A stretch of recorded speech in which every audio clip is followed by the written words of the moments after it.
Today saw the beginning of a new comic series called Star Wars Adventures: Return to Vader's Castle, starting a new 5-issue run and picking up from last year's Tales of Vader's Castle series. All 5 issues will be released this month and will feature stories with Grand Moff Tarkin, Asajj Ventress, Jabba the Hutt, Vader, and Darth Maul.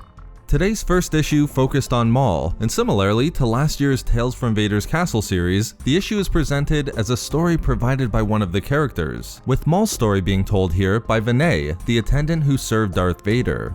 As we find out at the end of the issue, a lightsaber-wielding Vinay appears to be preparing to interrogate and torture a captured rebel. But before he does, he reveals that his life is one of service to Vader, and through this role, he's collected stories that are as chilling and terrifying as the Dark Lord of the Sith himself. With that, Vinay shares and begins his first story of Maul, who he refers to as the Devil. Opening on Lotho Minor, the junk planet located in the Outer Rim, we see a droid named Captain Spikewheel, who after noting the insanity of those who would attempt to spend any time on the planet, dropped off a group of 4 hopefuls who wished to join the captain's crew. All they had to do was survive one night in the haunted labyrinth of the planet without losing their mind, and of course, without dying. It wouldn't take long for the 4 hopefuls to find the labyrinth, as a fight between 2 of them, Grits and Celis, caused the ground to cave in beneath them. Almost instantly, the sound of Maul's droid legs can be heard shuffling in the distance, with the group dismissing it merely as a droid that was brought to the planet as junk. However, as the group turned to try to find food and shelter to make it through the night, a mechanical leg reached down into the labyrinth and snatched Celis without the other 3 noticing.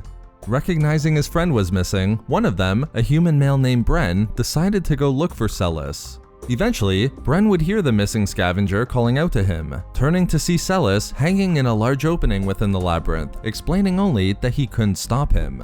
Despite Bren not knowing who or what he was referring to and began simply to get Celis down, he would learn soon enough what was waiting for them within the labyrinth, looking up to find a crazed cybernetically-enhanced Maul who was ready to confront those he called invaders, interlopers, and hunters who came to take him away. With Maul in as crazed a state as he was in the Clone Wars TV series, Bren still didn't hesitate, picking up a piece of junk and throwing it at Maul, causing Celis to be released from the grasp of the former Sith Lord. As Bren and Celis attempted to escape the labyrinth with Maul in pursuit of them, Maul began to allude to the actions that would bring him to Lotho Minor, namely, being cut down by Obi-Wan on Naboo. As he was ready to dispatch of the intruders, Maul was electrocuted and trapped as Grits was able to sneak up from behind and ensnare Maul within an electro net. With Maul seemingly unable to escape, Grits confirmed that the captain had returned and was waiting for the 4 potential crew members to return to the ship. The real plan of the captain was then revealed. Grits had already earned the position as Captain Spikewheel's first mate, but the journey to Lotho Minor had been a test to see if he could capture Maul, with the other 3 being tricked into serving as bait. Further, Maul's capture was necessary as part of a reward that paid a significant amount of credits. However, as the captain was attempting to determine exactly where the message required Maul to be taken, the crew learned a disastrous truth.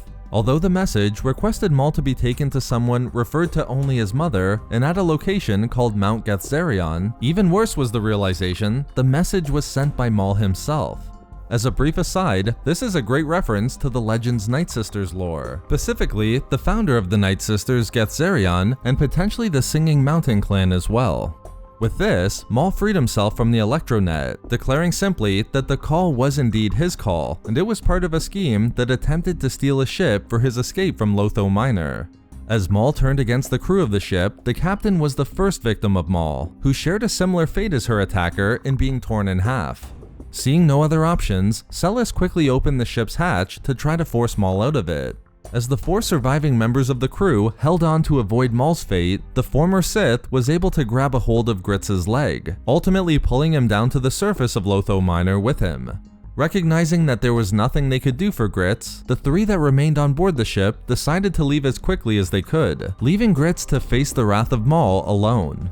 Vinay would confirm it was the scavenger's greed that resulted in his death, just as it would be the downfall for the captured rebel who was now held prisoner in Vader's castle.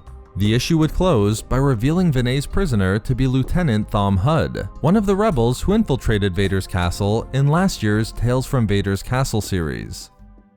So there we have it, what Maul was doing on Lotho Minor before the Clone War. Thank you very much to all of the Patreon members of Star Wars Reading Club, as your support is so greatly appreciated. If you'd like to support us on Patreon, you can find a link to it in the description below, along with all of our social media links and a link to our Star Wars gaming channel. We love making these videos, so why not subscribe for more fun Star Wars theories and discussions. Also, if you enjoyed the video, think about giving a like or leaving a comment.